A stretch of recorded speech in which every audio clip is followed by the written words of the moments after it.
Hi, we're Odessia Foods, and today we'll be sharing our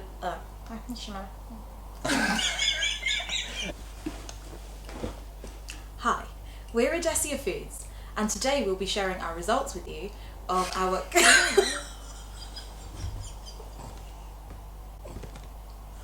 I'm so sorry. You were doing it so good.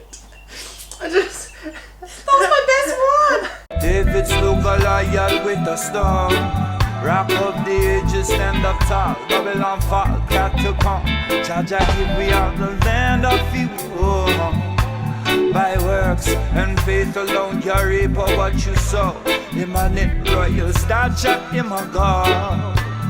Hi, we're Odessia Foods, and in this video we will be comparing our local supermarket and our local market stores. Installation of knowledge into the minds and make it go. We selected a few ingredients that we use regularly in our dishes, and then we did a price comparison between the two, supermarket and market store. So we're going to be sharing our results with you today.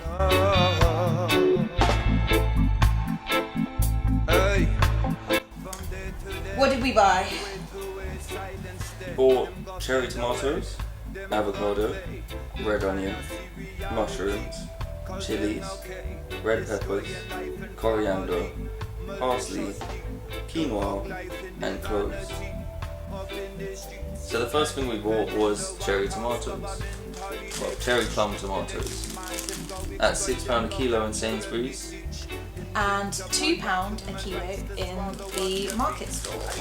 Yeah, the next thing we got was an avocado, which was one singular avocado for £1 in Sainsbury's, as opposed to 3 for £1 in the market store. yeah, that's 3 times the price actually in Sainsbury's there. Red onions, so we've got £1 a kilo in Sainsbury's. And we have £1.40 a kilo in the market store, so it's slightly more expensive. Mushrooms are £3.20 a kilo in Sainsbury's. And at the market they were £4.10 a So kilo. big packaging difference there, you know. Yeah, pretty obvious.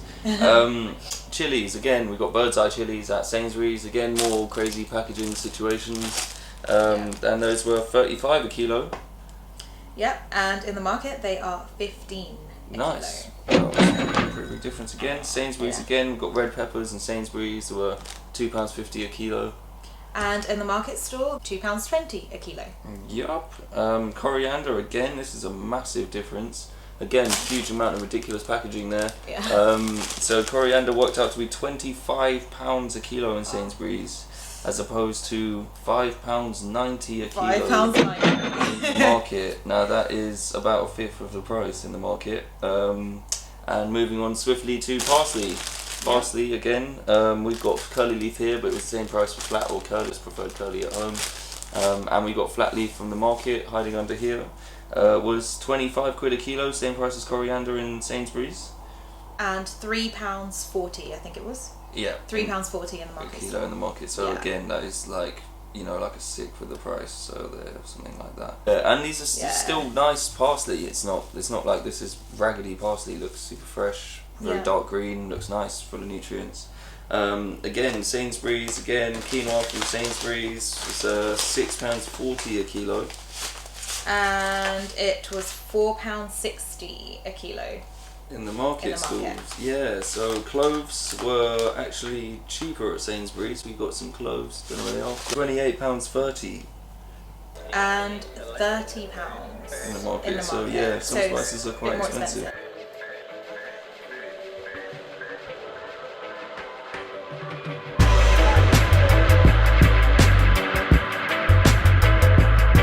So we did a price comparison if we bought 100 grams of each of these ingredients from supermarket and from the market store. And the results were, if we went to Sainsbury's, we would have spent £14.61. And if we just went to the market store, we would have spent £7.05. Damn. So we Yeah. would have saved £7.56 if we went straight to the market store and bought the ingredients only from there. And we didn't cherry pick any of these ingredients to make them cheaper, or we didn't go to Sainsbury's and find all the most ridiculous ingredients really and stuff like that. So, and we didn't actually we could have gone to more market stalls and maybe done some more haggling and bartered. But we didn't want to do any of that. We thought the price was cool. These guys just, offer what they offer, so we'll just, go with that. And somehow we've ended up with that half price. Now this is only one supermarket against one market area, so not the largest kind of area to study. We probably should have done a few different supermarkets maybe, but seeing as we just randomly picked these two and that was the result we got, that's quite shocking.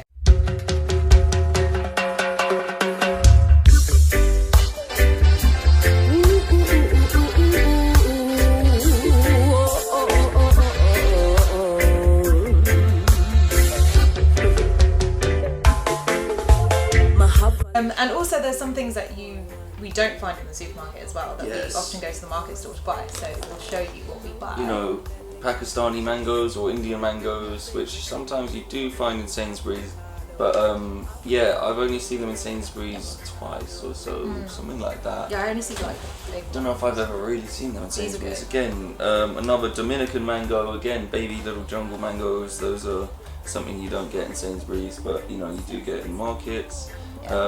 This is a grenadilla, or not sure how you say it in English, but passion fruit, similar to a passion, kind of like the best passion fruit.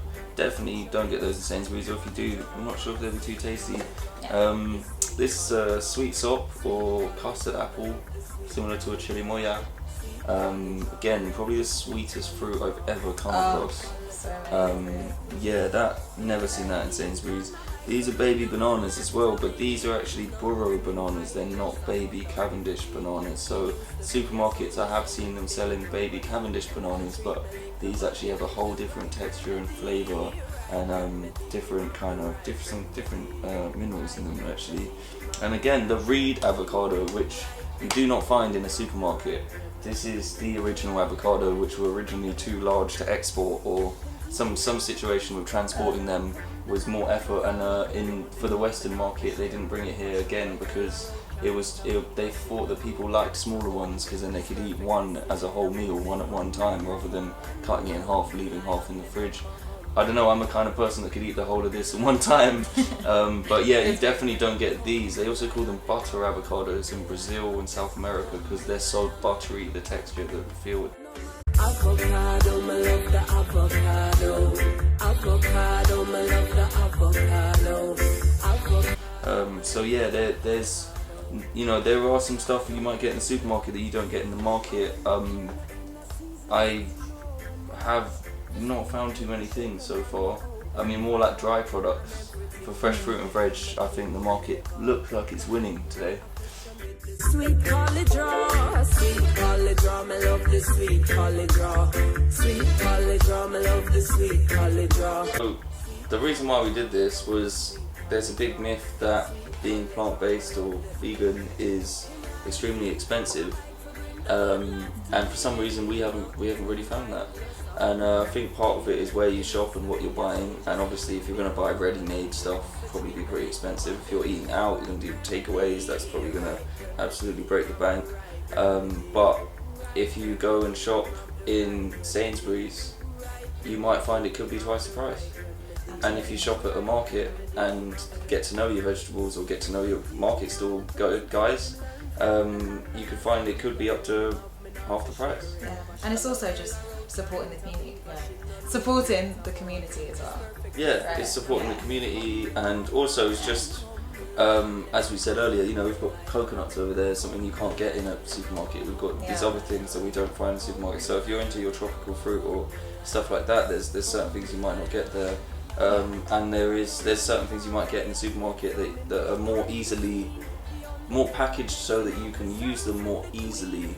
Say there may not be mud on your spinach and stuff like that, and maybe that's what maybe that's what you're paying this extra for, or maybe they're just whacking a load of money on top, which is an interesting one. I mean, the thing I was thinking about earlier was the difference between the market stall guys is they're going to a market at night time or early in the morning and they're buying this stuff from someone else, whereas with Sainsbury's they have their own farmers that this comes from, that have contracts with them. They're only allowed to sell to them, or have to sell, have to go whatever they want or whatever. So in theory, they're straight from the source. So what's confusing here is, why is Sainsbury's more expensive than this? When this has had a long supply chain it's had to go down, meaning that the cost is jumping up in price the whole time. Why is Sainsbury's stuff more expensive when in theory they're taking it straight from the farm and bringing it to their supermarket? That's a really good question. And what is happening with the extra money that's being earned from all of this? Is it trickling down to the farmer? Well, there was a big thing about Sainsbury's not actually being that good to their farmers a few years ago. I'm not sure what it's like now, so it could have massively changed. Let's hope so. Sometimes greengrocers even get given stuff from supermarkets for free, which I don't think the supermarkets know about it, but the drivers will like give them to him because they've been told to take it to the dump, literally to throw it all away, because it was gonna be past the sell-by date. At a certain point, they have like a system that marks at what point they should keep stuff or whatever. And sometimes, you know, they miss something goes wrong with logistics, and they end up having some excess stuff that they literally throw in the bin like properly. So a lot of these drivers end up giving it to greengrocers and stuff for free because either they know them or whatever, they see them around. And sometimes people just take it for free and sell that in the greengrocers, and it's perfectly good, which is actually, like, in a way, some people would say, oh well, why would you go to a greengrocer if they do that? I mean, it's quite rare, but that is an example of like how much stuff does actually get thrown away before it even gets to a supermarket, which is about this super strict like best before dates, and that is the reason for all the packaging, which obviously kind of makes sense in a way, but on an environmental basis is pretty damaging. It can be done in another way, with like eco-friendly packaging, or biodegradable packaging. Yeah. Exactly.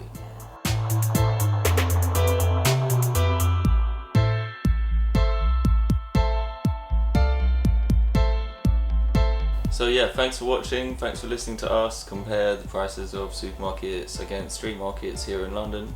Where you are in the world, the prices may differ, but it's always something to take into account. If you like the video, please subscribe to us on YouTube or hit us up on Instagram at Edesia Foods, EDESIAFOODS. Peace and love, have a good day.